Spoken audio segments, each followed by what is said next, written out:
12th standard political சயின்ஸ்ல unit 3 எக்ஸிக்யூட்டிவோட important points and அதோட story என்ன அப்படின்னு சிம்பிளா ஷார்ட்டா வந்து பாத்திரலாம்.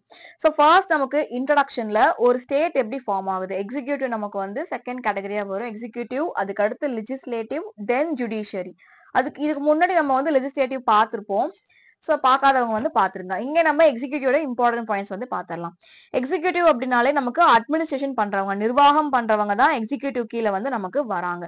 அப்ப president, vice president, council of ministers and cabinet அதை வந்து நமக்கு ஹெட்டட் யார் வந்து தலைமை தாங்குறாங்க, பிரைம் மினிஸ்டர் தான் நமக்கு தலைமை தாங்குறாங்க. இவங்கெல்லாம் தான் யூனியன் எக்ஸிக்யூட்டிவ். எக்ஸிக்யூட்டிவ் மொத்தம் வந்து நம்ம ரெண்டு கேட்டகரியா பிரிக்கலாம். ஒன்னு யூனியன், இன்னொன்னு ஸ்டேட்.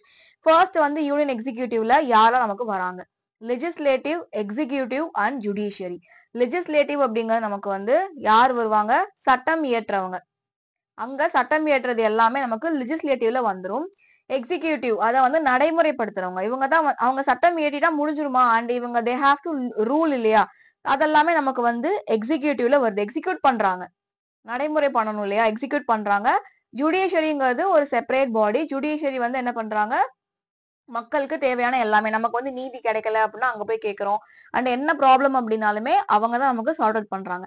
அப்ப லெஜிஸ்லேட்டிவ் அண்ட் எக்ஸிக்யூட்டிவ் ரெண்டுமே நமக்கு கனெக்டடா இருக்கிற ஒரு பாடி, ஜுடிஷியரி தனியா இருக்கிற ஒரு பாடி. இங்க வந்து நம்ம எக்ஸிக்யூட் பண்றோம், என்ன நமக்கு வேணும் அப்படிங்கறத எக்ஸிக்யூட் பண்ணிக்கிறோம்.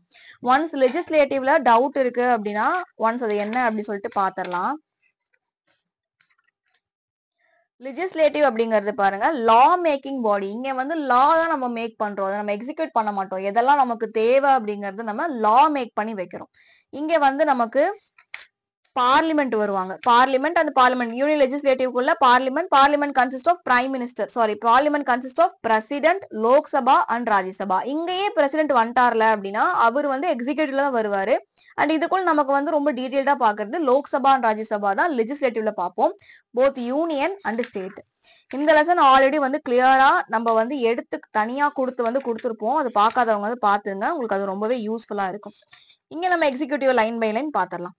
ஃபர்ஸ்ட் நம்ம வந்து பிரசிடென்ட் பாக்குறோம். பிரசிடென்ட் யார் நமக்கு, நம்ம ஸ்டேட்டுங்கிறது இந்த இடத்துல இந்தியன் ஸ்டேட் அப்படின்னா மாநிலம் கிடையாது, ஒட்டுமொத்த இந்தியாவை ரெப்ரசென்ட் பண்றாங்க.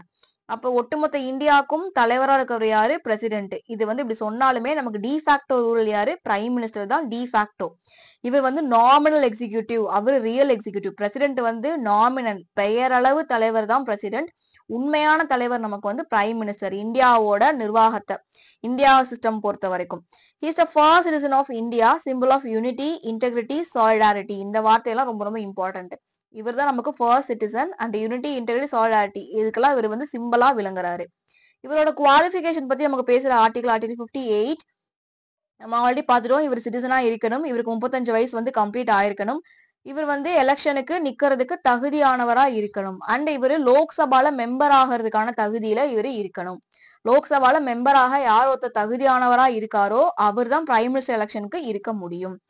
அடுத்தது என்னன்னா, இவர் வந்து ப்ராஃபிட் தர எந்த ஒரு ஆபீஸையும் ஹோல்டு பண்ணிருக்க கூடாது. ஒரு கட்சியில ஒருத்தவங்க நிக்கிறாங்க, தலைவராக இருக்காங்க அப்படின்னா அவங்க லாபம் தரக்கூடிய எந்த ஒரு நிறுவனத்திலும் அவங்க வந்து இருக்கக்கூடாது. இப்ப இவங்க வந்து கவர்மெண்ட்ல ஒர்க் பண்ணிட்டு இருக்காங்க, இல்ல பிரைவேட்ல ஒர்க் பண்ணிட்டு இருக்காங்க, அவங்க வந்து எலெக்ஷன் நிக்கலாமான்னு கேட்டா நிக்க கூடாது. அப்படியே அவங்க வேலையில இருந்தாலுமே பதவி ஏற்கும் போது அதை வந்து ரிசைன் பண்ணிருக்கணும் அப்படிங்கிறது. Next article 52, there shall be a president of India. நமக்கு வந்து ஒரு பிரசிடென்ட், இந்தியாவுக்குன்னு ஒரு பிரசிடென்ட் இருக்கணும் அப்படிங்கறத சொல்ற ஆர்டிகல் 52. அந்த ஆர்டிகல் 53 அப்படிங்கிறது எக்ஸிக்யூட்டிவோட பவரை, பிரசிடென்ட்டுக்கான எக்ஸிக்யூட்டிவ் பவர்ஸை பத்தி சொல்ற ஆர்டிகல் 53. அட்லீஸ்ட் இங்க அடுத்தது பார்த்தோம்னா at least 50 electors as proposer, another 50 as electors. இவருக்கு முன்மொழியறதுக்கும் வழிமொழியறதுக்கும் 50 பேர், அட்லீஸ்ட் ஒரு 50 பேராச்சும் இவரை வந்து முன்மொழியணும், அண்ட் அதை தொடர்ந்து 50 பேராச்சும் வழிமொழியணும் அப்படிங்கறது கொடுத்திருக்காங்க. நெக்ஸ்ட் இவரு ரிசர்வ் பேங்க் ஆஃப் இந்தியால செக்யூரிட்டி டெபாசிட்டா ஒரு கேண்டிடேட்டா நிக்கிறாரு அப்படின்னா ஆர்பிஐல செக்யூரிட்டி டெபாசிட்டா 15,000 ரூபாய் வந்து கட்டணும். இது வந்து கொஸ்டின்ல ரொம்ப இம்பார்ட்டன்டான கொஸ்டின். எதுக்கு 5,000 ரூபாய் அப்படின்னா டெபாசிட், நம்ம தேர்தல பார்த்திருப்போம், டெபாசிட் கூட அந்த கட்சி வாங்கல, டெபாசிட் இழந்துட்டாங்க அப்படின்னா இந்த காசு வந்து வராது, அவ்வளவுதான். சோ எவ்வளவு கம்மியான அமௌண்ட் பாருங்க, 5,000 ரூபாய் கட்டினா வந்து போதும். அடுத்து this amount will fortified if the candidate, அதாவது 1/6 ஓட்டு வந்து அவரு 6ல் 1 மடங்கு வாங்கல அப்படின்னா டெபாசிட் இழந்து இந்த பணத்தை வந்து அவரு இழந்துருவாரு. இது எல்லாமே நமக்கு ஸ்டோரி மாடல்ல இருக்கு. அதனால ஒன்ஸ் படிச்சாலே உங்களுக்கு வந்து புரிஞ்சிரும். Next proportional important very very important lines மட்டும் தான் நான் உங்களுக்கு வந்து எடுத்து வந்திருக்கேன். Next proportional representation by means of single transferable vote. நம்ம வந்து பிரசிடென்ட்டோட எலெக்ஷன் எப்படி இருக்கும் அப்படின்னா ஒற்றை மாற்று விகிதாச்சார அடிப்படையில வந்து இருக்கும். Proportional representation by means of single transferable vote. அந்த voting is by secret ballot. ரகசிய வாக்கு கொடுக்கிற முறையில தான் இவங்களுக்கு வந்து ஓட்டிங் நடக்கும். எல்லா மக்களும் போயிட்டு ஓட்டு போட மாட்டாங்க. ரகசிய வாக்கெடுப்பு டைரக்ட் எலெக்ஷன் கிடையாது. சீக்ரெட் பேலட்ல ஓட்டு போடுறாங்க. நெக்ஸ்ட் இவரோட இம்பார்ட்டன்டான ஒரு இது கொடுத்துருக்காங்க. Electoral quota. எவ்வளோ total number of valid vote இருக்கு, எவ்வளோ எலெக்ஷன்ல total number of valid vote எவ்வளோ போல் ஆயிருக்கு அப்படிங்கிறது which is divided by number of electors to be elected. எவ்வளோ எலெக்டார்ஸ் எலெக்ட் ஆயிருக்காங்கல்ல அதுங்க டிவைட் பண்ணிட்டு +1 வரணும். இது ஒரு ஃபார்முலா. எவ்வளோ வேலிட் ஓட் எலெக்ஷன்ல போல் ஆயிருக்குங்கிற டோட்டல் நம்பரோட எவ்வளோ பேர் எலெக்டார்ஸ் எவ்வளோ பேர் வந்து எலெக்ட் ஆயிருக்காங்க அப்படிங்கறத டிவைட் பண்ணி +1 பண்ணணும். ஸோ இது ஒரு ஃபார்முலா மாதிரி நீங்க வந்து படிக்கணும். Next least number of first preference votes are cancelled. இது வந்து எப்படி இந்த லைன்ஸ்லாம் படிச்சீங்க அப்படின்னா என்ன சொல்ல வராங்கன்னா எப்படி வந்து சீக்ரெட் பேலட்ல ஓட் நடக்குதுன்னா இப்போ ஃபார் எக்ஸாம்பிள் ஏபிசிடி 4 பேர் இருக்காங்க. இதுல வந்து லீஸ்டான ஓட்டு வாங்கியிருப்பாங்கல்ல. இப்போ ஒரு 50 பேர் இருக்காங்க. அந்த 50 பேர் வந்து ஏபிசிடிக்கு வந்து ஓட்டு போடுறாங்க அப்படின்னா இந்த பேப்பர்ல கூட போட்டு காட்டுட்டா. இப்ப பாருங்க ஏபிசிடின்னு 4 கேண்டிடேட் இருக்காங்க. இதுல ஏக்கு 2 ஓட்டு வருது, பிக்கு வந்து 4 ஓட்டு வருது, சிக்கு வந்து ஒரு 7 ஓட்டு வருது, டிக்கு வந்து ஒரு 9 ஓட்டு வருதுன்னா டி தான் வந்து ஃபர்ஸ்ட் பிளேஸ்ல இருக்காங்க. இவங்க ஃபர்ஸ்ட் இருக்காங்க, இவங்க செகண்ட் இருக்காங்க, இவங்க வந்து தேர்ட் இருக்காங்க. லீஸ்டா இருக்கிறது 2. இந்த 2 வந்து கேன்சல் பண்ணிட்டு இந்த 2 ஓட்டை இந்த 3 பேத்துல யாராச்சும் 2 பேத்துக்கு வந்து போடுவாங்க. அதுதான் இந்த ஒரு லைன்ல கொடுத்திருக்காங்க. Least number of first preference votes are cancelled and his second preference votes are transferred to the first preference. Second preference எல்லாமே first preference க்கு transfer பண்ணுவாங்க. லீஸா இருக்கிறது எல்லாமே வந்து cancel பண்ணிட்டு அப்படி மாத்தி லீஸ் இருக்கிறது எல்லாமே மாத்தி அதர் கேண்டிடேட்க்கு மாத்தி போட்டு லாஸ்டா இந்த continue still candidate secures the required quota. இவ்வளவு கோட்டா தான் தேவை அப்படிங்கிற அந்த கோட்டா அவங்க அடையற வரைக்குமே இந்த சிஸ்டம் வந்து மாத்தி லீஸா இருக்கிறத மாத்தி போட்டு அவங்க வந்து பண்ணுவாங்க. இப்படிதான் அவங்க ஓட்டு போடுறாங்க.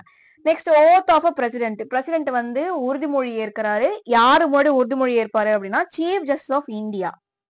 சீஃப் ஜஸ்டிஸ் ஆஃப் இந்தியா நம்மளுடைய சுப்ரீம் கோர்ட்டோட சீஃப் ஜஸ்டிஸ் முன்னாடி தான் அவர் வந்து உறுதிமொழி ஏற்பாரு. ஒருவேளை அவர் வரல அப்படின்னா senior most judge of supreme கோர்ட்ல சீனியரா இருக்கிற ஜட்ஜ் முன்னாடி அவர் வந்து ஓத் எடுப்பாரு. Next entitlement to the president. அவர் ராஷ்டிரபதி பவன்ல தான் இருப்பாரு. அதான் அவரோட ஆபீஸ் கம் ரெசிடென்ஸ். அவரு ஆபீஸும் அதுதான், அவர் தங்குறதும் அதுதான். ராஷ்டிரபதி பவன் டெல்லியில இருக்கு, அங்கதான் அவர் வந்து இருப்பாரு. எமால்யூமெண்ட்ஸ் அலவன்ஸ் ப்ரிவிலன்ஸ் எல்லாமே வந்து அவருக்கு ப்ரிவிலேஜஸ் எல்லாமே அவருக்கு வந்து கொடுத்துருவாங்க. அண்ட் இதெல்லாம் ஒன்ஸ் வந்து ரீட் பண்ணிக்கோங்க. Next term impeachment and succession. இவர் டேர்ம் பதவி காலம் என்ன, இவரை வந்து நீக்கிற முறை என்ன, இதை பத்தி நமக்கு வந்து ஆர்டிகல் 56ல அவங்க சொல்லியிருக்காங்க. அவர் டேர்ம் வந்து 5 வருஷம். அவர் உள்ள என்ட்ரி ஆன டேட்ல இருந்து 5 வருஷம் வரைக்கும் அவரோட பதவி காலம் இருக்கலாம். அடுத்த பிரசிடென்ட் வந்து அந்த பதவியில் அந்த சேர்ல உட்கார வரைக்குமே அவர் தான் வந்து பிரசிடென்டா இருப்பாரு. And process of impeachment. இவரை வந்து இம்பீச் பண்ற ப்ராசஸ் மூலியமா தூக்கலாம். இது வந்து வச்சிருக்காங்களே தவிர இப்ப வரைக்கும் நடைமுறை ஒருத்தர் கூட பண்ணதே கிடையாது. ரொம்ப ரொம்ப டிஃபிகல்ட்டான ஒரு ப்ராசஸ் இது இம்பீச்மெண்ட் ப்ராசஸ். சுப்ரீம் கோர்ட் ஜட்ஜையும் இம்பீச்மெண்ட் பண்றதுக்கு அவருக்கும் இவர் பிரசிடென்ட்டுக்குமே சேம் ப்ராசஸ் தான். எப்படி பண்ணுவாங்கன்னா மெஜாரிட்டி ஸ்பெஷல் மெஜாரிட்டி வச்சு பண்ணுவாங்க. ஸோ அது கஷ்டம். இப்ப வரைக்கும் யாரையும் எப்படி பண்ணது கிடையாது. தென் எலிஜிபிள் ஃபார் ரீஎலெக்ஷன். நமக்கு இந்திய பிரதமரை இந்திய குடியரசுத் தலைவரை பொறுத்த வரைக்கும் நமக்கு ரீஎலெக்ஷன் எத்தனை டைம் வேணா அவர் திருப்பி வந்து பிரசிடென்டா அவர் நிக்கலாம். இம்பீச் பண்ற ஆர்டிகல் 61ல at least 1/4 of total number of members of the house and moved by giving at least 14 days advance notice. இந்த இடத்துல வந்து 1/4 ஆஃப் தி மக்கள், நமக்கு 1/4 ஆஃப் த மக்கள் வந்து டோட்டல் நம்பர் ஆஃப் எவ்வளவு மெம்பர்ஸ் ஹவுஸ்ல இருக்காங்களோ அதுல 1/4 ஆஃப் தி மெம்பர் வந்து இவர் வந்து வேண்டாம் அப்படின்னு சொல்லி இம்பீச்மெண்ட் ப்ராசஸ்ல வந்து இருக்கணும். டீடைல்டு ப்ரொசீஜர் இதெல்லாம் படிச்சு பார்த்தா ஈஸியா புரியும் உங்களுக்கே. இம்பீச்மெண்ட் எப்படி பண்ணுவாங்கன்னா ஸ்பெஷல் மெஜாரிட்டி வச்சுதான் பண்ணுவாங்க. 2/3 ஆஃப் த ஓட் வந்து அவருக்கு இருக்கணும். அதே மாதிரி ஸ்டேட்ஸ்ல 1/4 of the states total members of the house வந்து ஓட்டு போட்டிருக்கணும். அதே மாதிரி பிரசிடென்ட்டை வந்து நீக்க போறோம், இம்பீச்மெண்ட் பண்ண போறோம் அப்படின்னம்னா 14 நாளைக்கு முன்னாடியே அவருக்கு வந்து நோட்டீஸ் கொடுத்துருக்கணும். இந்த மாதிரி ஒரு ப்ரொசீஜர் போயிட்டு இருக்கு அப்படிங்கிற நோட்டீஸ் வந்து அவருக்கு கொடுக்கணும். 2/3 of total member of the house. இதான் வந்து ஸ்பெஷல் மெஜாரிட்டி. இங்க வந்து குடுக்கல அந்த வார்த்தை. Majority not less than 2/3. அதாவது வந்து ஸ்பெஷல் மெஜாரிட்டி அப்படிங்கிறது. நெக்ஸ்ட் வந்து சக்சஷன். இவருக்கு அடுத்து வரவங்க எப்படியெல்லாம் வரலாம், வந்து பிரசிடென்டா அந்த ஆபீஸ்ல உட்காரலாம்னு பார்த்தா, எக்ஸ்பைரி 5 வருஷம் இவரோட பதவி காலம் முடிஞ்சு அடுத்த எலெக்ஷன் வந்து உட்காரலாம். இவர் வேணாம் அப்படின்னு சொல்லி பதவி எனக்கு வேண்டான்னு ரிசைன்மெண்ட் பண்ணாலுமே அடுத்த சக்சஷன் வரலாம். இம்பீச்மெண்ட் பண்ணி தூக்கிடலாம். இவர் வந்து சம்திங் ஏதோ பண்ணிட்டாரு, அது நம்ம நாட்டுக்கு வந்து எதிரானதுங்கிற மாதிரி இவரோட இந்த ஒரு பதவி வந்து வேண்டாம் அப்படின்னு சொல்லி இம்பீச்மெண்ட் பண்ணிடலாம், தூக்கிடலாம். இல்ல அவர் இறந்துடலாம், இறந்து போய் வேற ஆள் வந்துடலாம். when he becomes disqualified to hold office and when his election is declared void. இவர் வந்து அந்த ஒரு ஆபீஸ ஹோல்டு பண்றதுக்கு தகுதி இல்லாதவர் அப்படி நிரூபணம் ஆகுது அப்படின்னா அடுத்த எலெக்ஷன் என்ன ஆகுது, அவரு கடந்து வந்த அந்த எலெக்ஷன் வந்து வாய்டு, செல்லாது அப்படின்னு சொல்லிடுறாங்க. ஸோ இது கொஞ்சம் வந்து குளறிச்சு, மறுபடியும் சொல்றேன். இவர் வந்து என்ன பண்றாரு, அந்த ஆபீஸ ஹோல்டு பண்ணிருக்காரா, அதுக்கு வந்து இப்ப தகுதியானவர் கிடையாது அப்படின்னு சொல்லிடுறாங்க. அண்ட் இப்ப நடந்து முடிஞ்ச எலெக்ஷனே செல்லாது அப்படின்னு சொல்லி தூக்கிடலாம். இதெல்லாம் வந்து பண்ணலாம்னு சொல்லிட்டு கான்ஸ்டிடியூஷன்ல இருக்குது. பட் இந்த மாதிரிலாம் இப்போ வரைக்கும் பண்ணது கிடையாது. நெக்ஸ்ட் ஃபில் தி வேகன்சி. நெக்ஸ்ட் வந்து எப்படின்னா, இப்ப பிரசிடென்ட் அந்த பிளேஸ்ல கிடையாது, வேற பிரசிடென்ட் வந்து அங்க உட்காரணும். இதுக்கு எவ்வளவு டைம் எடுக்கும், எவ்வளவு டைம் அவங்க எடுத்துக்கலாம் அப்படின்னா, வித்தின் 6 months, 6 மாசத்துக்குள்ள காலியா இருக்க அந்த சேரை வந்து நம்ம திருப்பியும் பிரசிடென்ட்ட அங்க கூட்டு வந்து உட்கார வைக்கணும். அது வரைக்கும் அவர் அங்க இல்லாத டைம் வரைக்கும் வைஸ் பிரசிடென்ட் வந்து பிரசிடென்டா ஆக்ட் பண்ணிட்டு இருப்பாரு. ஓகேவா, அதெல்லாம் தான் இங்க கொடுத்துருக்காங்க. Vice president discharge his functions until the president resumes his office. அடுத்த பிரசிடென்ட் அங்க வர வரைக்குமே வைஸ் பிரசிடென்ட் தான் எல்லாமே பண்ணிட்டு இருப்பாரு. வைஸ் பிரசிடென்டோட ஆஃபீஸ் வந்து அங்க அப்ப வந்து காலியா இருக்கும். அங்க யார் வருவாங்கன்னா யாரும் இருக்க மாட்டாங்க, அது காலியா இருக்கும். அவரு பிரசிடென்டோட இதெல்லாம் பண்ணிட்டு இருப்பாரு. ஸோ ஃபங்க்ஷன்ஸ் எல்லாமே வந்து ஒன்ஸ் நீங்க ரீட் பண்ணிக்கோங்க. இங்க வந்து இம்பார்ட்டண்டா எதுவுமே இல்ல. பேசிக்கா இவர் ஃபங்க்ஷன்ஸ் என்ன, பவர்ஸ் என்ன, இவர் என்னெல்லாம் பண்ணலாம் அப்படின்னு கொடுத்துருக்காங்க. 10th புக்லயே இது நீங்க படிச்சிருப்பீங்க. எகைன் அதுதான் 12th வந்து கொடுத்துருக்காங்க. ஃபேக்ட் அப்படிங்கிறது the emergency power of the president of India as specified in article 18 of Indian Constitution. 18ல தான் நமக்கு வந்து எமர்ஜென்சி பவர், பிரசிடென்ட் அவரோட எமர்ஜென்சி பவரை யூஸ் பண்றதுக்கு நமக்கு சொல்லப்படுற பார்ட் வந்து பார்ட் 18. நெக்ஸ்ட் இங்கெல்லாம் பெருசா ஒண்ணும் இல்ல. அண்ட் இந்த டேபுலேஷன் பாருங்களேன், அவங்களே நீட்டா கொடுத்துட்டாங்க. Executive, legislative, financial, judicial, emergency and miscellaneous. இதுல இம்பார்ட்டண்டா நான் என்னெல்லாம் வந்து மார்க் பண்ணிருக்கேன் அப்படிங்கறத நான் உங்களுக்கு வந்து சொல்றேன். இது ஒன்ஸ் ரீட் பண்ணா எக்ஸிகியூட்டிவ், இந்த லெசன்ல என்ன ஓவரால் எக்ஸிகியூட்டிவ் இருக்கோ அது எல்லாமே கொடுத்துட்டாங்க. லெஜிஸ்லேட்டிவ் முன்னாடி லெசன்ல என்னெல்லாம் பார்த்தோமோ அது எல்லாமே இங்க வந்து கொடுத்துட்டாங்க. இதெல்லாம் ரீட் பண்ணாலே போதுங்க. மெயின்ஸுக்கு தான் இதெல்லாம் உங்களுக்கு நல்லா தெரிஞ்சிருக்கணும். ப்ரிலிம்ஸ்ல கொஸ்டினும் அவங்களே கொடுத்து ஆன்சரும் அவங்களே கொடுத்துட்றாங்க அப்படிங்கறதுனால கதை தெரிஞ்சிருந்தா போதும். எது எதுக்குள்ள வருது, எதனால வருதுங்கிற கதை நல்லா தெரிஞ்சிருந்தாலே போதும். இப்ப promulgating an ordinance if the parliament is not in session. Parliament வந்து செஷன் இல்ல அப்படின்னா அப்ப என்ன பண்ணலாம், ஆர்டினன்ஸ் அவசர நிலை சொல்லிட்டு நீங்க வரலாம். ஆர்டினன்ஸ் அவரோட பதவிய பிரசிடென்ட் அவரோட ஆர்டினன்ஸ் பவரை யூஸ் பண்ணி ப்ரொமல்கேட்டிங் அவர் வந்து வைக்கலாம், தள்ளி போடலாம், உடனே அவர் வைக்கலாம். ஸோ இதெல்லாமே நமக்கு கதை தெரிஞ்சதுதான் போதும். ஃபினான்ஷியல் வந்து contingency fund, budget, finance commission, income tax, grants in aid, இதெல்லாமே ஃபினான்ஷியலுக்குள்ள கவர் ஆகுது. ஜுடிஷியரினா pardoning power, remission, suspension, punishment and chief justice of India, இதெல்லாமே நமக்கு ஜுடிஷியருக்குள்ள கவர் ஆகும். Supreme court, high court, district court எல்லாமே ஜுடிஷியருக்குள்ள கவர் ஆகுது. எமர்ஜென்சி அப்படிங்கிறது எமர்ஜென்சி நமக்கு வந்து 3 இம்பார்ட்டன்ட் ஆர்டிகல் பார்ப்போம். எமர்ஜென்சில 352, 356 அண்ட் 365. ஃபினான்ஷியல் எமர்ஜென்சிங்க 360. ஓகேவா, 360 தான் ஃபினான்ஷியல் எமர்ஜென்சி. 65ங்கிறது 56ல என்ன பண்ணணும் அப்படிங்கறத சொல்லும். 365 அப்படிங்கிறது 356ல என்ன பண்ணணும் அப்படிங்கறத சொல்றது. ஸோ அதே மாதிரி வரிசையா இங்க பார்த்தோம்னா ஒன்னொன்னு கொடுத்துருக்காங்க. மிசலேனியஸ்னா இது எல்லாத்துலயும் கவர் ஆகாதது மிசலேனியஸ்ல வரும். ஜம்மு அண்ட் காஷ்மீரோட ஸ்பெஷல் ரெகுலேஷன்ஸ் அட்மினிஸ்ட்ரேஷன்ங்கிறது இப்ப நமக்கு கிடையாது. 370 அப்படிங்கறது நமக்கு ரிமூவ் பண்ணிட்டாங்க. இப்போ வந்து ரிமூவ் பண்ணிட்டாங்க அதை. ஸோ இந்த ஒரு டேபுலேஷன் இம்பார்ட்டன்டான ஒரு டேபுலேஷன். யார் யார் எது கீழே வராங்கன்னு கீ நோட்ஸ் மாதிரி எடுத்து நீங்க படிச்சுக்கலாம். நெக்ஸ்ட் பிரசிடென்ட், அவ்வளவுதான் இம்பார்ட்டன்ட் பாயிண்ட்ஸ். அடுத்து வைஸ் பிரசிடென்ட் பாக்குறோம். இவங்க வைஸ் பிரசிடென்ட் தான் ஹையஸ்ட் செகண்ட், அவரோட ஆஃபீஸ் தான் வந்து ஹையஸ்ட் ஆஃபீஸ், செகண்டா இருக்கிற ஹையஸ்ட் ஆஃபீஸ். ஆர்டிகல் 63 நமக்கு இந்தியாவுக்கு வைஸ் பிரசிடென்ட் அப்படிங்கிறவங்க வேணும் அப்படிங்கறத சொல்லுது. அண்ட் இவங்க எலெக்ஷன் வச்சுதான் அவங்க எடுப்பாங்க. அதே மாதிரி எலெக்ஷன், ப்ரொபோஷனல் ரெப்ரசன்டேஷன் எல்லா பக்கமே ஒரே தான் கொடுத்துருப்பாங்க அப்படிங்கறத நான் மார்க் பண்ணல. அங்க பார்த்ததே தான் இங்கேயும் வைஸ் பிரசிடென்ட்டையும் proportional representation by means of single transferable vote மூலியமா சீக்ரெட் பேலட்ல தான் எடுப்பாங்க. அதே சேம் ப்ரொசீஜர். அடுத்து இதோட குவாலிஃபிகேஷன் சேம் குவாலிஃபிகேஷன். ஒன்னே ஒண்ணு மட்டும் மாறும். ராஜ்யசபால மெம்பரா இருக்கிறதுக்கான தகுதி இருக்கணும். பிரசிடென்ட் அப்படிங்கிறவரு லோக்சபால மெம்பரா இருக்கிறதுக்கான தகுதி இருக்கணும். வைஸ் பிரசிடென்ட் வந்து ராஜ்யசபால மெம்பரா இருக்கிறதுக்கான தகுதி வந்து அவருக்கு இருக்கணும். அவர் எந்த ஆபீஸையும் ஹோல்டு பண்ணிக்க கூடாது. சிட்டிசனா இருக்கணும். 35 வயசு எல்லாமே அதேதான். அங்க லோக்சபா, இங்க ராஜ்யசபா. டேர்ம் ஆஃப் ஆபீஸ் அதேதான். 5 வருஷம் வந்து அவர் இருக்கலாம். எப்படி மாறுவாங்க? அங்க வந்து நம்ம ஸ்பெஷல் மெஜாரிட்டி அப்படிங்கிற ஒரு வார்த்தை பார்த்தோம். passed resolution to effect is passed by Rajya Sabha by an absolute majority of its members agreed to the Lok Sabha. However, 14 days have to be. இங்கேயும் நமக்கு வந்து ரிமூவ் பண்ணணும், ஒரு ஆபீஸை வந்து ரிமூவ் பண்ணணும், இம்பீச் பண்ணணும் அப்படின்னா 14 நாள் முன்னாடி வந்து நோட்டீஸ் கொடுக்கணும். அண்ட் இவரை வந்து அப்சல்யூட் மெஜாரிட்டி மூலியமா தான் ரிமூவ் பண்ண முடியும். அங்க பிரசிடென்ட்டுக்கு ஸ்பெஷல் மெஜாரிட்டி, வைஸ் பிரசிடென்ட்டுக்கு அப்சல்யூட் மெஜாரிட்டி. அதே மாதிரி ராஜ்யசபால வந்து முன்மொழியணும். இது இங்க இம்பார்ட்டன்ட். ராஜ்யசபாக்கு இவர் மெம்பர் இருக்க தகுதி இருக்கணும். ராஜ்யசபால முன்மொழியணும். ஃபர்ஸ்ட் வந்து சொல்லணுங்க. Functions and duties. இவரோட ஃபங்க்ஷன்ஸ் அண்ட் டியூட்டிஸ் நம்ம பார்க்கணும் அப்படின்னா அது நம்ம என்ன பேசுது, ஆர்டிகல் 64 அப்படிங்கிறது தான் வைஸ் பிரசிடென்ட்டோட ஃபங்க்ஷன்ஸ் அண்ட் டியூட்டிஸ் பத்தி நமக்கு கொடுத்துருக்காங்க. ஸோ இதெல்லாம் ரொம்ப ரொம்ப இம்பார்ட்டன்ட். அவ்வளவுதான். இம்பார்ட்டன்டான ஆர்டிகல் தெரிஞ்சுக்கிட்டாலே மோர் தன் இனஃப். அடுத்த ஆர்டிகல் 63ல இருந்து 70 வரைக்கும் இந்தியன் கான்ஸ்டிடியூஷன்ல vice president make a presentation assignment இருக்கு. Deals with vice president make a presentation on the above. What the above?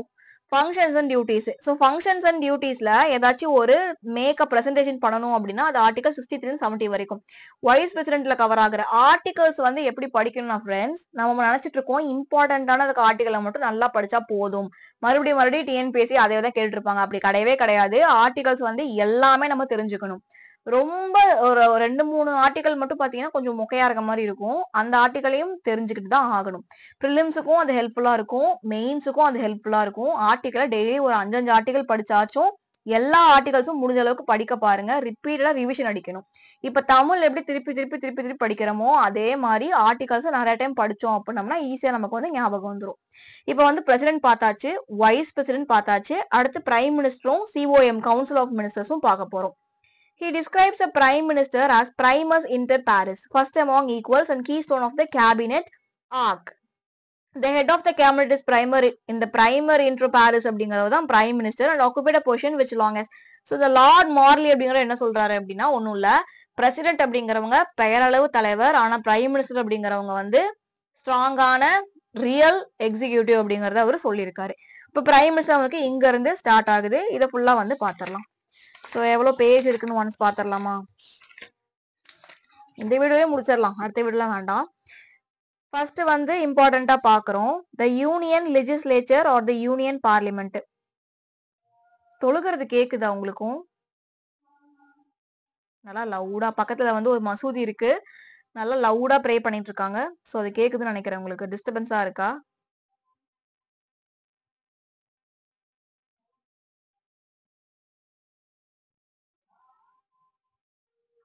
டெய்லியும் ப்ரே பண்றதை விட இன்னைக்கு வாய்ஸ் கொஞ்சம் லவுடா இருக்கு.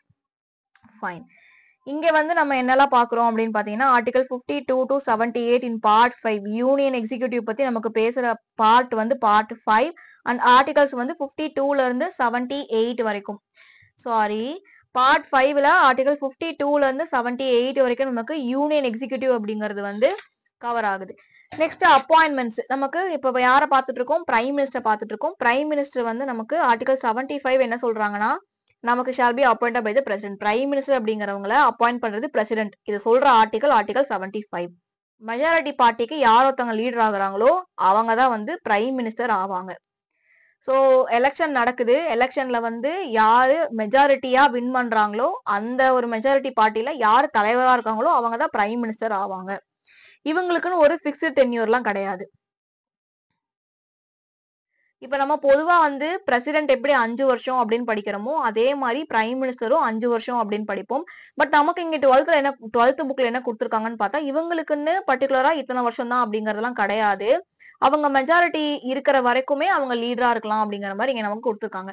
இப்போ ஒரு ஆட்சி இருக்கு அப்படின்னா ஆட்சியை 3 வருஷத்துல கலைச்சிட்டாங்க அப்படின்னா அடுத்த ஆட்சி வரும்ல, அதனால இங்க வந்து இப்படி மென்ஷன் பண்ணிருக்காங்க. திடீர்னு ஏதாச்சும் ஒரு பிரச்சனை பண்ணி அந்த ஆட்சியை வந்து கலைச்சிட்டாங்க அப்படின்னா திருப்பி எலெக்ஷன் வச்சு புதுசா ஒரு ஆட்சி வருவாங்க. அதுல யாரு மெஜாரிட்டியோ அவங்க வந்து பிரைம் மினிஸ்டர் ஆவாங்க. சோ அதனாலதான் இங்க வந்து இப்படி கொடுத்துருக்காங்க. Functions and positions. ஸோ இதுவே நம்ம ஞாபகம் வச்சுக்கலாம். பர்ட்டிகுலரா இத்தனை வருஷம் அப்படிங்கிறது கிடையாது. அந்த ஆட்சி இருக்கிற வரைக்கும் தான் அவங்க வந்து இருப்பாங்க. ஃபங்க்ஷன்ஸ் அண்ட் பொசிஷன்ஸ் இவங்களுக்கு என்னெல்லாம் இம்பார்ட்டன்டான ஃபங்க்ஷன்ஸ் இருக்கு அண்ட் இவங்களோட பொசிஷன்ஸ் எல்லாம் என்னென்ன. இதுல மோஸ்ட் இம்பார்ட்டன்டா இங்க இருக்கு பாருங்க. The chairman of many bodies like interstate council, nuclear command authority and இதே மாதிரி நிறைய இருக்கிற அந்த பாடிஸ் எல்லாத்துக்குமே பிரைம் மினிஸ்டர் தான் சேர்மேனா இருப்பாரு. சேர்மேன் நிறைய இதுல வந்து பிரைம் மினிஸ்டர் நிறைய பாடிஸ்ல சேர்மேனா இருப்பாரு. அதுல இம்பார்ட்டன்டா இருக்க 2 வந்து இங்க கொடுத்துருக்காங்க. இது எல்லா லைனுமே வந்து இம்பார்ட்டன்டான லைன். நான் லைன் பை லைன் சொன்னேன் அப்படின்னம்னா it takes more than hour. 1 மணி நேரத்துக்கு தாண்டும் லைன் பை லைன் நான் டீட்டெயிலா சொல்லணும் அப்படின்னா. எல்லாமே இம்பார்ட்டன்ட் தான். அதுல மோஸ்ட் இம்பார்ட்டன்ட் நான் ஸ்டோரி மாதிரி உங்களுக்கு வந்து சொல்லிட்டு இருக்கேன். இதெல்லாமே நீங்க மோஸ்ட்லி 10th வந்து பார்த்திருப்பீங்க. சேம் அதே தான். Prime minister office. Prime minister office came into exist 1947ல தான் பிரைம் மினிஸ்டர் ஆஃபீஸ் அப்படிங்கிறது வந்திருக்கு. 1977 வரைக்குமே அதோட பேர் வந்து பிஎம்எஸ், பிரைம் மினிஸ்டர் செக்ரட்டேரியட் அப்படிங்கிற பேர்ல இருந்திருக்கு. The PM's office is headed politically by the Prime Minister, administrated by the Principal Secretary.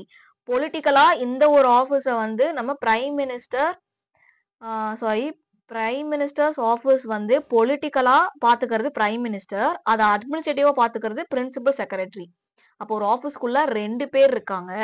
ஒருத்தர் வந்து பிரைம் மினிஸ்டர், அவரு பொலிட்டிக்கலா பாத்துக்கிறாரு.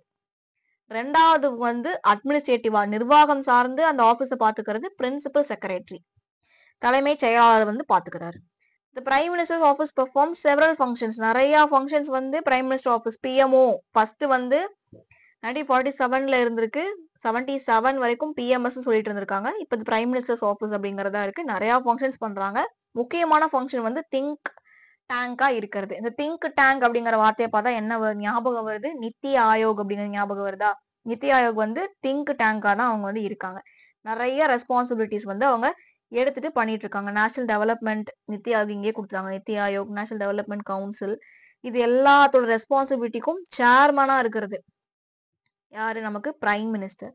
அதனாலதான் பிரைம் மினிஸ்டர் வந்து நிறைய விஷயங்கள்ல அவர் ஹோல்டு பண்ணிட்டு அவர் சேர்மனா இருந்து நடத்துறதுனாலதான் இவர் வந்து ரியலா இருக்காரு. அண்ட் நமக்கு பிரசிடென்ட் வந்து நாமினலா இருக்காரு. என்னதான் பிரசிடென்ட் வந்து ஃபர்ஸ்ட் சிட்டிசன் ஆஃப் இந்தியாவா இருந்தாலுமே நிறைய விஷயங்கள் வந்து நமக்கு பிரைம் மினிஸ்டர் பண்ணுவார். நியூஸ்ல பாத்துருப்பீங்க, பிரைம் மினிஸ்டர் தான் கண்ட்ரியா போய் அங்க அக்ரிமெண்ட் எல்லாம் பண்றாரு. இன் தி நேம் ஆஃப் பிரசிடென்ட் அவங்க ஒரு டாக்குமெண்ட் சைன் பண்றாங்க அப்படின்னா அதுல என்ன இருக்கும்? இந்த name of president, prime minister அங்க வந்து சைன் பண்ணுவாரு. இதை வந்து நம்ம இம்பார்ட்டண்டா தெரிஞ்சுக்கணும். Next central council of minister COM பாக்குறோம். COM வந்து நமக்கு யாரு? ஆர்டிகல் 74ல வராங்க. COM ஹெட் பண்றது, தலைமை தாங்கிறது யாரு? பிரைம் மினிஸ்டர் தலைமை தாங்குவாரு. இதுக்கு அடுத்து கவுன்சில் ஆஃப் மினிஸ்டர்ஸ் அப்படிங்கிறவங்கல 3 கேட்டகரி இருக்காங்க. யாரெல்லாம் இருக்காங்கன்னு பார்த்தா cabinet ministers, ministers of state and deputy ministers, இவங்கெல்லாம் தான் இதுக்குள்ள இருக்காங்க. ஸோ COM அப்படிங்கறத நம்ம மொத்தமா 3 கேட்டகரியா சொல்லலாம். 3 மினிஸ்டர்ஸ் கேட்டகரியா சொல்லலாம். Cabinet ministers, ministers of state and deputy ministers. Prime minister the supreme governing authority of the country. திருப்பி அதான் பார்த்துட்டு இருக்கோம். Prime minister supreme governing authority. Council of ministers appointment article 75. Article 75ல நமக்கு வந்து பிரைம் மினிஸ்டரை appointed by the president. Already அதை இங்கே பார்த்தோம். திருப்பி அதை தான் பார்த்துட்டு இருக்கோம். நமக்கு பிரைம் மினிஸ்டர் அப்பாயிண்ட் பண்றது யாரு? பிரசிடென்ட். அதை பத்தி சொல்ற ஆர்டிகல் என்ன? ஆர்டிகல் 75. அடுத்து shadow cabinet. In England opposition party in parliament constitutes a group of its members to examine portfolio wise issues through they are not a real executive. This tradition keeps the opposition well informed and makes the government always on alert. இங்கிலாந்துல வந்து shadow cabinet அப்படிங்கிற ஒண்ணு இருக்கு. இது எதுக்கு இருக்குன்னு பார்த்தா அப்போசிஷனுக்கு. இப்ப வந்து மெஜாரிட்டியா இருக்கவங்க வந்து அங்க ஆட்சி ஆண்டுட்டு இருப்பாங்க. அப்போசிஷனா இருக்கவங்க வந்து ஏதாச்சும் ஒரு இஷ்யூ ஆகுது அப்படின்னா அது என்னங்கறத எக்ஸாமின் பண்ற போர்ட்போலியோ ரைட்ஸ் அவங்க கிட்ட இருக்குது. அப்ப ஏதாவது சின்ன தப்பு நடந்தா கூட தப்பு இங்க அப்படின்னு சொல்லி டக்குனு அவங்க அட்ரஸ் பண்ணி சொல்லிடுவாங்க. அப்ப என்ன ஆகும்? கவர்மெண்ட் வந்து எப்பவுமே அலர்ட்டாவே இருக்கும். அலர்ட்டா இருந்தா மட்டும்தான் அந்த அப்போசிஷன் வந்து குறை சொல்றதுல இருந்து நம்ம பண்ற தப்புகளை கண்டுபிடிக்கிறது தப்பிக்க முடியும். அப்படிங்கறதுனால இந்த ஷேடோ கேபினெட் அப்படிங்கிற முறையை வந்து அங்க இது ஆகுறாங்க. They are not real executive. அவங்க ரியல் எக்ஸிக்யூட்டிவா இல்ல அப்படின்னாலுமே எக்ஸாமின் போர்ட்போலியோ வைஸ் இஷ்யூஸ், ஒரு போர்ட்போலியோவா அவங்க எல்லாமே அந்த இஷ்யூஸ் எல்லாமே வந்து எக்ஸாமின் பண்ணணும். இப்படி பண்றத ஒரு முறையா அவங்க வந்து வச்சிருக்காங்க. Next kitchen cabinet is still smaller body or cabinet within a cabinet. இது ஒரு இன்ஃபார்மல் பாடி. கிச்சன் கேபினட் அப்படிங்கிறது ஒரு கேபினட் எந்த அளவுக்கு இருக்குதோ, அதோட அளவு எந்த அளவுக்கு இருக்குதோ அதை விட ரொம்ப சின்னதா தான் இந்த கிச்சன் கேபினட் அப்படிங்கிறது இருக்கும். இதை வந்து இன்னர் கேபினட் அப்படின்னு சொல்லுவாங்க. பிரைம் மினிஸ்டர் வந்து அவங்க என்னெல்லாம் பண்றாங்க, டெசிஷன்ஸ் எடுக்கிறதுக்கு பொலிட்டிக்கல் இஷ்யூஸ் ஓரியன்டா அவங்க எடுக்கிற டெசிஷன்ஸ் எல்லாத்தையுமே ரொம்ப சீக்கிரட்டா மெயின்டைன் பண்ணணும். ஒரு டெசிஷன்ஸ் வந்து எடுக்கிறாங்க அப்படின்னா அந்த டெசிஷன்ஸ் எல்லாத்தையுமே ரொம்ப சீக்கிரட்டா மெயின்டைன் பண்ணணும் அப்படிங்கிறதுக்காக அமைக்கப்பட்ட ஒரு கேபினெட் தான் இந்த இன்னர் கேபினெட் இல்லாட்டி கிச்சன் கேபினெட் அப்படின்னு சொல்றது. ஸோ இது வந்து ஒரு கேபினெட் எவ்வளவு பெருசு இருக்குமோ, ஒரு அமைச்சரவை எவ்வளவு பெருசு இருக்குமோ அதோட ரொம்ப சின்னதா தான் இருக்கும். சின்னதா அப்படின்னா ஒரு 2 பேர் 3 பேர் 4 பேர் அவ்வளவு கம்மியான ஆளுங்க தான் இருப்பாங்க அப்படிங்கறது இங்க சொல்லியிருக்காங்க. Next union cabinet. இது எல்லாமே ஒன்ஸ் வந்து ஃபுல்லாவே ரீட் பண்ணிருங்க. கேபினெட் செக்ரட்டரி அப்படிங்கிறவங்க தான் டாப் பிளேஸ். இவங்களுக்கு அடுத்த பிளேஸ்ல யார் இருப்பாங்கன்னா ஜாயிண்ட் செக்ரட்டரி இருப்பாங்க. ஓகேவா? கேபினெட் செக்ரட்டரி அப்படிங்கிறது தான் கேபினெட்லயே among them cabinet secretary given the top place. Cabinet entire கேபினெட்ல செக்ரட்டரி அப்படிங்கிறது தான் டாப்ல இருக்காரு. ஸோ அவருக்கு அடுத்தடுத்து வர்றதுல நிறைய பேர் வந்து சீனியர் செலக்ஷன் போர்டுல, இவர் வந்து சீனியர் செலக்ஷன் போர்டு அப்படிங்கறதோட சேர்மனா இருப்பாரு. that selects officers for the post of joint secretary. இவங்க தான் ஜாயிண்ட் செக்ரட்டரிக்கு போஸ்ட்ல வந்து வேணும் அப்படிங்கறத அடுத்தடுத்து எடுப்பாங்க. சீஃப் அட்வைசர் எல்லாமே வந்து இவங்க எடுக்கிறாங்க. ஒருத்தர் வந்து போஸ்ட்ல இருக்காரு, அவர் டாப் போஸ்ட் அப்படின்னா அடுத்தடுத்த போஸ்டிங்க்கு ஆள் சூஸ் பண்றது வந்து அவங்கள தான் இருப்பாங்க. Next the executive of the constituent state. Article 153 to 167 in Part 6 of the Indian Constitution deals with the state executive. இவ்வளவு நேரம் நம்ம யூனியன் பார்த்தோம். இங்க ஸ்டேட் ஸ்டார்ட் ஆகுது. ஸ்டேட் எக்ஸிகியூட்டிவ் ஆர்டிகல் வந்து ஆர்டிகல் 153ல இருந்து 167 வரைக்கும். இத பத்தி பேசுற பார்ட் வந்து பார்ட் 6. கவர்னர்ல இருந்து ஸ்டார்ட் ஆகுறோம். கவர்னர் வந்து நமக்கு என்ன ஆகுது, ஒரு ஸ்டேட்டுக்குமே கவர்னர் வந்து இருக்கணும். there shall be a governor for each state. அதை பத்தி சொல்ற article 153. State but the constitution amendment of 56 possible. ஒரு நபர் வந்து ஒன்றிற்கும் மேற்பட்ட மாநிலங்களுக்கு கவர்னரா இருக்கலாம் அப்படின்னு சொல்லி 1956 அமெண்ட்மெண்ட் படி கொண்டு வந்திருப்பாங்க. இப்ப அதே மாதிரி தமிழிசை அப்படிங்கிறவங்க கவர்னரா இருந்தாங்க. தெலுங்கானாக்கும் பாண்டிச்சேரிக்கும் கவர்னரா வந்து ஒருத்தங்களே இருந்தாங்க. அதை அமெண்ட் பண்ற இயர் வந்து 1956 படி ஒரு நபர் 2 or more states, ஒன்றிற்கும் இரண்டிற்கும் மேற்பட்ட மாநிலங்களுக்கு ஆளுநரா அவங்க வந்து இருக்கலாம். ஆளுநரோட அப்பாயின்மெண்ட் என்ன அப்படின்னு பார்க்கலாம். பிரசிடென்ட் ஆஃப் இந்தியா தான் கவர்னரை வந்து அப்பாயிண்ட் பண்ணுவாரு. இதை பத்தி சொல்ற ஆர்டிகல் 155. இது வந்து சேம் அதே தான். பிரசிடென்ட்டுக்கு என்ன பார்த்தோமோ அதே தான். இவங்க வந்து இந்தியாவோட சிட்டிசனா இருக்கணும். 35 வயசு கம்ப்ளீட் ஆனவங்களா இருக்கணும். ப்ராஃபிட் தர எந்த ஒரு அரசு வேலையிலயோ தனியார் வேலையிலயோ அவங்க வந்து இருக்கக்கூடாது. Not a member of parliament or state legislature. பார்லிமெண்ட்லயோ இல்ல மாநிலத்தில் இருக்கிற சட்டமன்றத்திலயோ அவங்க வந்து உறுப்பினரா இருக்கக்கூடாது. இதெல்லாம் தான் தகுதி. அவங்க டேர்ம் ஆஃப் ஆஃபீஸ் வந்து 5 வருஷம் அவங்க வந்து இருந்துக்கலாம். இந்த 5 வருஷம் அப்படின்னு கொடுத்திருந்தாலுமே இன்னொரு வார்த்தை இங்க கொடுத்திருக்காங்க. But he or she can hold the office at the pleasure of the president. President விருப்பப்படுற வரைக்கும் அவங்க ஆளுநரா இருக்கலாம். ஆர்டிகல் 156 வந்து இந்த டேர்ம் ஆஃப் ஆஃபீஸ், கவர்னரோட டேர்ம் ஆஃப் ஆஃபீஸ பத்தி ஆர்டிகல் 156 அப்படிங்கிறது நமக்கு வந்து சொல்லுது. அடுத்தது, the governor of state has more powers and performs a number of functions. The powers and functions of the governors are. இங்க அவங்களுக்கு நிறைய பவர்ஸ் இருக்கு. அதுல ரொம்ப இம்பார்ட்டன்டான ஒரு 3-4 பவர் மட்டும் பார்க்கலாம். கவர்னர் அப்படிங்கிறவங்க தான் executive head of the state government. So political head அப்படிங்கிறவங்க யார் இருப்பாங்க, சிஎம் தான் பொலிட்டிக்கல் ஹெட். எக்ஸிகியூட்டிவ் ஹெட் அட்மினிஸ்ட்ரேஷனுக்கு ஹெட்டா இருக்கவங்க கவர்னர். ஆர்டிகல் 154 வந்து அவங்களோட எக்ஸிகியூட்டிவ் பவர்ஸை பத்தி நமக்கு வந்து பேசுது. All executive actions are taken in his name. இவரோட பெயர்ல தான் எல்லா எக்ஸிகியூட்டிவ் ஆக்ஷன்ஸுமே நம்ம வந்து எடுக்கணும். இதை பத்தி சொல்ற ஆர்டிகல் 154. கவர்னர் என்ன பண்றாரு, மெஜாரிட்டி பார்ட்டில யாரு தலைமை தாங்குறாங்களோ அவங்கள சீஃப் மினிஸ்டர் ஆக்குறாரு. எலெக்ஷன் நடக்குது, அதுல வந்து ஒரு பார்ட்டி வின் பண்றாங்க மெஜாரிட்டி எடுத்து. அந்த மெஜாரிட்டியா வின் பண்ற அந்த பார்ட்டிக்கு யார் லீடரா இருக்காங்களோ அவங்க தான் சீஃப் மினிஸ்டர் ஆவாங்க. அதை அப்பாயிண்ட் பண்றதும் கவர்னர் தான். அண்ட் கவுன்சில் ஆஃப் மினிஸ்டர்ஸ் வந்து யாரெல்லாம் இருக்கணும் அப்படிங்கறத சீஃப் மினிஸ்டர் கவர்னரோட ஆலோசனைப்படி அவரு அப்பாயிண்ட் பண்ணுவாரு. ஓகேவா? கவர்னர் தான் அப்பாயிண்ட் பண்றாரு. யார்கிட்ட ஆலோசனை கேட்டு பண்ணுவாருன்னா சீஃப் மினிஸ்டர் கிட்ட. The council of ministers hold office during the pleasure of the chief minister because the governor acts in according with the advice of the chief minister. chief minister கிட்ட யார் வேணும் council of மினிஸ்டர்ஸ்க்கு அப்படிங்கிற அட்வைஸை வாங்கிட்டு governor வந்து அவங்க எல்லாம் appoint பண்றாரு. Next advocate general, ஸ்டேட்டுக்கு தேவையான அட்வொகேட் ஜெனரல், ஸ்டேட் பப்ளிக் சர்வீஸோட சேர்மேனோட மெம்பர்ஸ், அவங்கள எல்லாத்தையும் அப்பாயிண்ட் பண்றது யாரு? கவர்னர் தான் அப்பாயிண்ட் பண்ணுவாரு. இந்த மாதிரி கவர்னருக்கு பிரசிடென்ட் வந்து சென்ட்ரல் லெவல்ல, யூனியன் லெவல்ல என்னெல்லாம் அவர் பண்றாரோ அது எல்லாமே ஸ்டேட் லெவல்ல வந்து இவர் பண்ணுவாரு. ஆர்டிகல் 356 நமக்கு ஸ்டேட் எமர்ஜென்சியா, பிரசிடென்ட்ஸ் ரூல். இது நம்ம கொண்டு வரது கவர்னர். கவர்னர் வந்து பிரசிடென்ட் கிட்ட கேட்டுட்டு இது நமக்கு வந்து அவசர நிலை வந்து மாநிலங்கள்ல கொண்டு வந்துருவாரு. இவரோட எக்ஸிகியூட்டிவ் பவர்ஸ் இதெல்லாம். லெஜிஸ்லேட்டிவ் சம்பந்தமா இருக்கிற பவர் வந்து நமக்கு ஸ்டேட் லெஜிஸ்லேச்சர்ல ஆர்டிகல் 168 படி இவருக்கு வந்து பவர் இருக்கு. என்னெல்லாம் பவர் இருக்குன்னா, சம்மன்ஸ், ப்ரோரோக்ஸ் அண்ட் டிசால்வ்ட். ஒரு லெஜிஸ்லேட்டிவ் அசம்பிளி சட்டமன்றத்துல வந்து சம்மன் அதை கொண்டு வரணும் இல்ல டிசால்வ் பண்ணணும் அப்படிங்கிற அதிகாரம் பெற்றிருக்காரு. ஆர்டிகல் 213 படி ஆர்டினன்ஸ், அவசர ப்ரொமல்கேட் ஆர்டினன்ஸ், இவர் வந்து டக்குன்னு ஆர்டினன்ஸ் வந்து கொண்டு வரலாம். State legislature within 1 minute. Sorry, article 213 படி கவர்னர் வந்து ஆர்டினன்ஸை ப்ரொமல்கேட் பண்ணலாம். State legislature within 6 weeks from reassembly for the legislature. Continuation, ஒரு ஆர்டினன்ஸ் கொண்டு வந்துடுறாரு, அவசர நிலையை கொண்டு வந்து நிறுத்திடுறாரு அப்படின்னா 6 வாரங்களுக்குள்ள அது என்ன அப்படிங்கறத சரி செய்யணும். கண்டினியூவேஷன், அந்த ஆர்டினன்ஸ் வந்து கண்டினியூ ஆகுது அப்படின்னா ரீஅசம்பிளி, லெஜிஸ்லேச்சர்ல 6 வாரங்களுக்குள்ள ரீஅசம்பிளி வச்சு அந்த நிலையை வந்து மாத்தணும் அப்படிங்கறதா இங்க நமக்கு வந்து சொல்லியிருக்காங்க.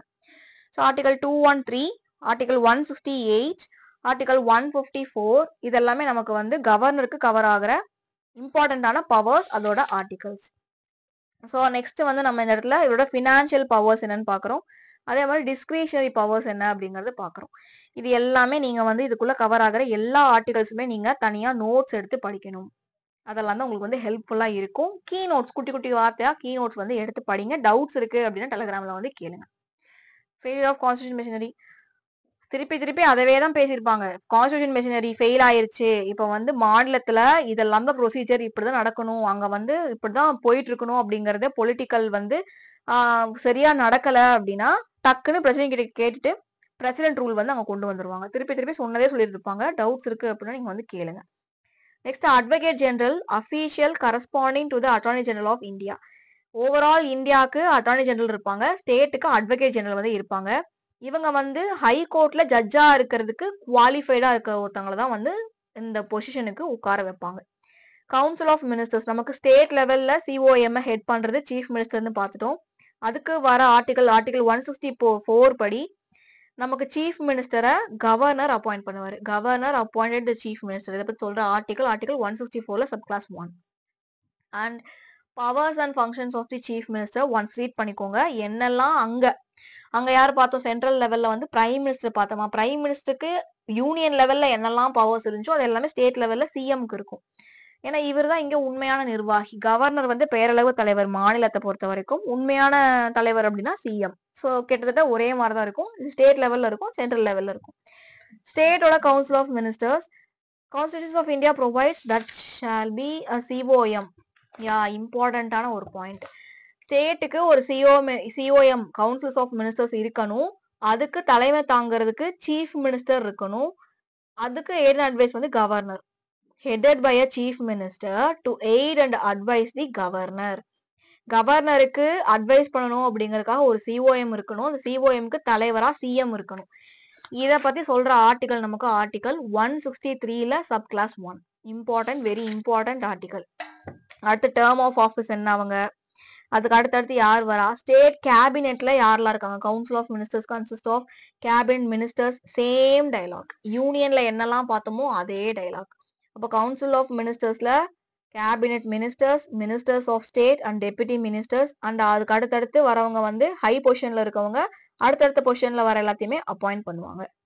இது எல்லாத்துக்கும் தலைவரா யார் இருப்பாங்க? சிஎம் தான் இருப்பாங்க. ஏன்னா சிஓஎம் தலைமை தாங்கிறது ஹெடட் பை சிஎம்னு பார்த்துட்டோம். அப்ப இது எல்லாத்துக்குமே சிஎம் தான் இருப்பாங்க. ஸோ அவ்வளவுதான். யூனியனை தெளிவா படிச்சுட்டீங்க அப்படின்னா அந்த யூனியன்ல சின்ன சின்ன பட்டி டிங்கரிங் பண்ணா அதான் வந்து ஸ்டேட். வேற ஒண்ணுமே இல்லை. யூனியன்ல என்னெல்லாம் படிக்கிறோமோ அதுல சின்ன சின்ன மாடிஃபிகேஷன்ஸ் பண்ணா அதான் வந்து ஸ்டேட்டு. எல்லா லெசனையுமே பாலிட்டி பொறுத்த வரைக்கும் ஒரு வார்த்தை விடாம நீங்க ஃபுல்லா ரீட் பண்ணணும். அதுல உங்களுக்கு எது வந்து இம்பார்ட்டண்டா ஃபீல் ஆகுதோ அதை நீங்க கீ நோட்ஸ் மாதிரி எழுதி வச்சு படிக்கணும். பாலிட்டி அப்படிங்கிறது மட்டும் இல்ல, எல்லாமே வந்து கதை கதையா எழுதாம கீ நோட்ஸ் மாதிரி எழுதி படிச்சாதான் ரொம்ப எஃபெக்டிவா இருக்கும் அண்ட் லாங் டேர்ம்க்கு அது வந்து ஞாபகத்துக்கு இருக்கும். இதே மாதிரி நம்ம இம்பார்ட்டன்ட் வேர்ட்ஸை வச்சு கதை மாதிரி பாத்திரலாம் எதெல்லாம் இம்பார்ட்டண்டா இருக்கு அப்படிங்கறத. என்னதான் நீங்க எவ்வளவு யூடியூப் சேனல்ல பார்த்தாலுமே ஒன்ஸ் நீங்க ஃபுல் லெசனையும் ரீட் பண்ணி பர்சனலா கீ நோட்ஸ் மாதிரி நோட்ஸ் எடுத்து படிக்கிறது ரொம்ப ரொம்ப இம்பார்ட்டன்ட். இந்த வீடியோ உங்களுக்கு பிடிச்சிருந்தா நம்ம சேனலை சப்ஸ்கிரைப் பண்ணிக்கோங்க, டெலிகிராம் சேனல்ல ஜாயின் பண்ணிக்கோங்க, வாட்ஸ்அப் சேனல்லையும் ஜாயின் பண்ணிக்கோங்க. என்ன டவுட்ஸ் இருக்கு, எது ஓரியன்டா என்ன தெரிஞ்சுக்கணும் அப்படின்னாலுமே டெலிகிராம்ல கமெண்ட்ல கேளுங்க, யூடியூப்லயுமே கமெண்ட்ல லீவ் பண்ணுங்க. ஸோ எல்லாரோட கமெண்ட்ஸுக்குமே நாங்கள் வந்து ரிப்ளை பண்ணிட்டு தான் இருக்கோம். பெருசா யாரும் கமெண்ட் பண்றது இல்லை, ஃபுல்லா பாக்குறாங்களா என்ன அப்படின்னு சொல்லி தெரியல. கமெண்ட் வருது அப்படின்னா நாங்கள் கண்டிப்பா வந்து ரிப்ளை பண்ணுவோம். ஸோ வேற என்ன லெசன்ஸ் வந்து வேணும், எப்படி படிக்கணும்னு தெரிஞ்சுக்கணும், எதுவா இருந்தாலுமே டெலிகிராம்ல வந்து கேளுங்க. இந்த வீடியோ ஃபுல்லா பார்த்ததுக்கு தேங்க்யூ. ஸோ நெக்ஸ்ட் லெசன் வேற ஒரு அடுத்த வீடியோல வந்து பார்க்கலாம். தேங்க்யூ.